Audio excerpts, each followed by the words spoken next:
My prayer has been for the last couple of days, please Lord, help me to love my new self, because I think that I got so fixated on how I was in the past before I got fibromyalgia, before all of these health conditions.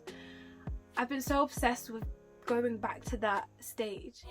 Because I'm here to encourage you anyway. I know it's rough, I know it's tough, but I'ma show you how I came out the dust. He had his way, and now this is my story. Hey guys, welcome back to my YouTube channel, and welcome to those of you just joining for the first time. Thank you for joining me for another vlog, and thank you for all the support for the previous vlogs and just the vlogs in general. I really do appreciate you guys, and I just want to thank God as well for encouraging and keeping me going with all the preparation and plans for vlogs as well. So this vlog is going to be an update one as well. It was something that God put on my mind. At first I was thinking that I was going to do like a testimony continuation. For those of you that have seen my vlogs, have been subscribed to my channel for a while, you know that I also do testimony vlogs, but that was the original plan, but God had other plans. So whilst I have not been feeling the best this week, when I was praying, God put this topic gave me this topic, and I just wanted to share it with you guys, and hopefully encourages as always. But yes, I will get started with the vlog and I'll stop going on and rambling. This one is more to do with my condition. So for those of you that don't know, I have fibromyalgia. I was diagnosed with fibromyalgia in June 2021, and I did a vlog on that previously, so you guys can go and watch that too. But one thing that I never really spoke about is kind of how it affects me day to day in that vlog, because it was just finally getting a diagnosis after all the pain. But I think, so from when you guys are seeing this, it would be 2 weeks, or almost 2 weeks. On Thursday, I can't remember what day it was, but 2 weeks ago on Thursday, on a Thursday, I actually had an allergy test appointment. So I don't know if you guys have ever had one of those before, but it's kind of where they do like a skin prick test. So they'll get like the things that could be possibly allergic to, they prick it onto your skin alongside like two controls, so one with actual histamine and one that's just got saline solution or whatever. So obviously the one with saline solution, you will not see anything. The one with histamine, you'll see like a little bump come up on your skin, and then they do what they're testing in between the two controls. So, and then another part of that challenge, or part of like the allergy testing, is that when they see if you don't react to it, so there's no like skin test reaction to the whatever you're supposed to be allergic to, then they make you, if it's a food, they then make you consume it. So they do like a lip rub, so they rub the whatever. In my case, it's nuts, so they will rub the nut in the inside of my bottom lip and the inside of my top lip, and then if that's okay, and they leave that for a few minutes, if that's okay, then they will go on to let you do a chew and spit experiment. And that's where you eat the nut, and then like it's called, you spit it into a tissue. They see how you react. If there's no reaction, then they continue. And then the next set of tests that they do is that they make you eat the nut and swallow it, but at different quantities. So the reason why I'm going on, as I said, is because I had an allergy test. So I had one for macadamia nuts, and it was going well, so I got through most of the stages. And then on the second to last challenge, I started to feel a bit funny. So I said to them, so you have to like tell the nurses if you're getting anything that would show that you're having a reaction to the food. So at first my lips were tingling a little bit with the first dose that I was able to swallow, but it was kind of going, so I was like, okay, it's probably fine. I couldn't tell them about it. And then the time when I started to feel funny was, as I said, the second to last dose. So my chest started to feel a little bit tight, and I felt a little bit breathless. So I mentioned it to them, but then the breathlessness started to get slightly worse. So then they called in my consultant, so the person who I'm registered under for the peanut challenges, or the nut challenges, I should say.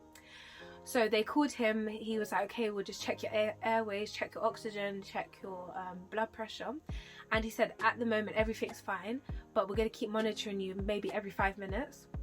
So he was monitoring, he was speaking, and there was other patients as well that he was coming to check as well. And then I think it was just as he was leaving, or he might have left, my head started to feel really funny, and I'm like, and then I obviously went and told the nurse. I said my head's starting to feel very funny, like I feel a little bit faint. And then she was like, okay, we're gonna check your blood pressure. And guys, I kid you not, like I vaguely remember, but almost don't remember what happened next. The next thing that I clearly remember is seeing a group of doctors, and I found out the group of doctors were the resuscitation team. So basically when they explained it to me, they had to give me adrenaline, antihistamine, both in injections, and then steroids through my hand. So I had a cannula in my hand, and they had to give this to me because they couldn't get a blood pressure reading. My oxygen level dropped, so I also had an oxygen mask. And I kid you not, when I woke up, I was so out of it. And then yeah, just it was a very scary experience, and I disliked it because there was no one with me either. And don't get me wrong, it was in a controlled setting, so that made me feel a bit more calmer, but the fact that I went through it was really nerve-wracking. So they kind of just sat me down, told me everything that had happened. I said, yeah, you definitely can't eat macadamia nuts. And then the consultant came back and said, what happened? I just checked, you were fine, and as soon as I leave the room you go into anaphylaxis. So yeah, so then he was kind of making a joke about that. Everyone was trying to be light-hearted about it, but they said because of I've gone into anaphylaxis, I have to stay in hospital for longer. So I think it was about 4 hours I had to stay in, and they said, and someone has to come and pick you up. So my younger sister Rianne, who's done vlogs on my channel before, she came and picked me up from the hospital, and we went home together. And then I was like, okay, I was supposed to be going into work on the Friday, but because of that, I had previously had another bad reaction to hazelnut, I think back in March. So I was like, and for that one, I actually went into work the next day, and I felt horrible that my boss had to order in taxis just to drop me home. So I said, I'm going to be smart this time, and I'm going to just stay off on the Friday. And I just didn't feel myself, and then I didn't really rest for the whole of the weekend, and it was the bank holiday weekend, so I was out nearly every single day for the weekend. Then Tuesday I went into work, and maybe 10-15 minutes into my working day, my head started to feel really bad again, kind of like that faint feeling. And then my boss said to me, I think you should go home, you really don't look well. And obviously I described about that I went into anaphylaxis because obviously I didn't go into work on the Friday, so she knew all of this. So she said, you don't look well, I think you should just go home. So I was like, yeah, I'll stay for a little bit, I might feel better. So I stayed for like an hour, and then she was like to me, but you have to promise me if after an hour you're still not feeling well, that you'll go home. So I went home because I still wasn't feeling great. And then for from last week, from the week that you're watching it, so the previous week, from like when I'm recording as well, I have been off sick so on the Tuesday I came home early, then Wednesday and Thursday I was off sick, and I have felt exhausted, I have felt drained, I feel in pain, my chest was hurting, my head was hurting. I still don't feel completely all back to it, but I have not felt well at all, to the point that, as I said, I had to take off those extra days, and I went back in on Friday, which is the day that I'm recording. But I went back in, and even then my head still felt a bit funny, but I definitely feel a lot better, so I thank God for that. And then kind of why I'm telling you guys about this is because something that I started to think about, and something God kept reminding me, and something that loved ones, family, friends kept going on about to me doing and not doing well, was resting. Like they're saying stuff like, you don't take out time properly, you don't rest properly, you're not really looking after yourself. And it was something that hurt, and I don't like for people to be saying it, but it's something I needed to hear, because I don't look after myself as well as I should. And when I was speaking to someone very close to me, and I was telling them about like being diagnosed with fibromyalgia, and then I just disclaimed about how I've still got it in my mind after being sick for so long and then not knowing what it is, doctors saying all kinds of stuff like maybe it's just in your head. When I did get the diagnosis of probable fibromyalgia in 2021, I still have been and was in denial that I actually had fibromyalgia. Like, I was like, no, it can't be fibromyalgia. Like, there's so many times they've diagnosed it as something else and it's turned out that it's actually not. And because there's no definitive test for fibromyalgia, I've almost been convincing myself that no, it can't be.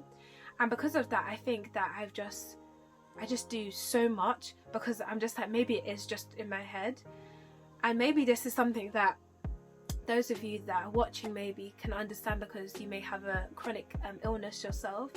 But it just becomes so difficult because, especially being told for so many years that probably it's just like, one doctor actually said, and I think I actually said this in the previous vlog, one doctor actually said when I was having stomach pains back in 2017, oh, it's probably just women problems. What does that even mean? It's just women problems. Even if it is just a woman problem, shouldn't it still matter? And being told that, and being told stuff like it might be just that something's just not going right up there, like it might be because you're stressed, that's problems are happening. I'm not saying that stress doesn't make things worse, but I wasn't stressed when I started getting the symptoms. I wasn't stressed. I'm not stressed all the time, so why am I always in pain? And because of that, I kind of haven't been taking care of myself properly. And then I had an appointment for because I have been diagnosed with long COVID as well as of recent, which I'll go hopefully into a bit more in another vlog. But I had a long COVID appointment, so I have sessions every other week, and we were just talking about it, and she was asking me about my fibromyalgia as well. And then she was asking me, we started talking about this inability that I have to rest, and we started to go through some really deep things. And then she said to me, why do you think you can't rest? And I said, because I tell myself all these negative things, like if I'm resting, I'm being lazy. If I'm resting, then I'm a waste of time, I'm being useless. And these are the stuff that I was have constantly been in my mind. And the thing is, until I expressed it to someone, I didn't really fully take heed to it. So it's just been bubbling in my mind. And then I felt really emotional, I felt very upset, and I was speaking again to someone very close to me, and they were giving me advice, and then they made a comment about not even maybe, this person is very blunt, basically just long and short of it, that you don't love yourself. And when that's a very hard thing to hear, because I'm like, of course I love myself, that's stupid. But when I started to think about it, and then even speaking to my sisters about it, I realised that I actually do struggle to love myself. Like, I have so much compassion, well, I try to have so much compassion for other people, but I barely have compassion for myself. Like I said, the whole thing of if I'm resting, then it makes me lazy. If I'm resting, then I'm wasting time. Instead of just saying, you know what, Chelsea, you just need that rest. And the reason why I was going on, and this might seem like I've just gone off topic, but no, as I was thinking about this whole thing about not loving myself, something came to mind, and it's actually the parable. It's a section in the parable of the Good Samaritan, but maybe not the part that you may think of. But it's taken from Luke 10, and verse 27, and it says, "So he answered and said, you shall love the Lord your God with all your heart, with all your soul, with all your strength, and with all your mind, and your neighbour as yourself." And maybe you guys can see where I'm going with this, but the fact is, we're supposed to first of all love God, and then we're supposed to be able to love our neighbour as ourselves. But how can I love my neighbour if I don't love myself? So when that person said to me, you don't love yourself, that's when stuff started to come in my mind. I'm like, so God tells me to love my neighbour as myself, but I don't love myself. So how am I loving my neighbour properly? I say that I'm compassionate to other people, I say that I love other people, but I'm not loving people properly, first of all, if I'm not loving God first, and then second, if I'm not loving myself either. And all this kind of like toxic thoughts and toxic, I don't know, just cycles that I have in my mind where I just beat myself down. I'm like, how can I be saying that I love other people and more importantly say that I love God when God loves me? And I say all these horrible stuff to myself in my mind.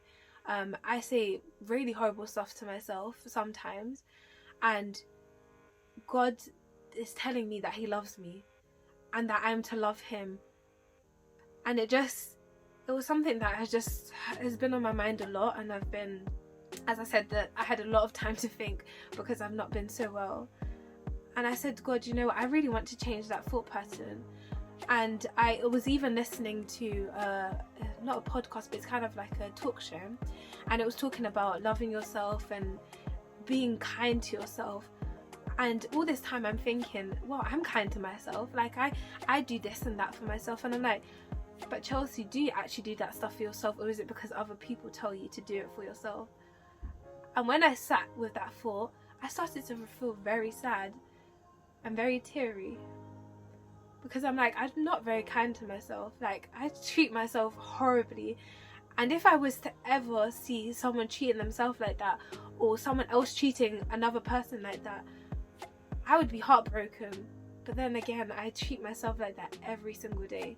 I beat myself up every single day because I can't do something, or I can't, I don't know, it just makes me a bit emotional, because I'm like, God, I want to love you well, and I want to love others well, but that also means that I need to be able to love myself well too. And that being said, I said, my prayer has been for the last couple of days, please Lord, help me to love my new self. Because I think that I got so fixated on how I was in the past before I got fibromyalgia, before all of these health conditions. I've been so obsessed with going back to that stage, being the old Chelsea, being the Chelsea that danced all the time, being the Chelsea that could burn herself out, sleep for a couple of hours and be completely fine. Just being the Chelsea that was always on the go. That's what I keep looking back to, but I'm like, Chelsea, you're still Chelsea. God still loves you just the way you are, just because you have a health condition now. God still loves you, God still cares about you, and guess what? You should still love you. Yes, it may be a new you, but it doesn't mean it's less of you. And I want to encourage someone with that today. And maybe you don't have a chronic illness, maybe you don't even have a chronic condition, maybe it's just that you're not exactly where you were before. Maybe, I don't know, something traumatic happened, maybe the loss of a loved one, maybe even a loss of a job. I don't know what it may be. Maybe you don't feel like how you were before in the past, and maybe that's made you resent yourself. Maybe that's made you speak these horrible things to yourself. But one thing I want to remind you is that God loves you. God loves you exactly where you are. God loved you before you were even born. And by accepting and understanding that love for God, not only will you be able to love others well, but you'll be able to love yourself well. So I want to encourage you to read, to dwell, to pray on understanding and believing for yourself how much God loves you, how much he cares for you, no matter what you've been through, no matter where you are right now. Just knowing that, and by learning to love God first and foremost, as I said before, you will learn to love yourself and will learn to love others too. So as I battle with this journey, because it is a battle, and I'm not going to sit here and pretend like days are rosy, like I go into low states maybe on a regular. I find myself feeling sad throughout the day just for no reason. And I'm trying and learning with God's help how to love myself again, how to love the new Chelsea. And I pray that you guys will do the same for yourself. You will encompass and embrace that love that God has for you. But yes, I hope this encourages and strengthens someone today that needed to hear this. But thank you guys for listening to another vlog, and by the grace of God, I will see you guys in 2 weeks time. Bye. But it's alright, but it's okay.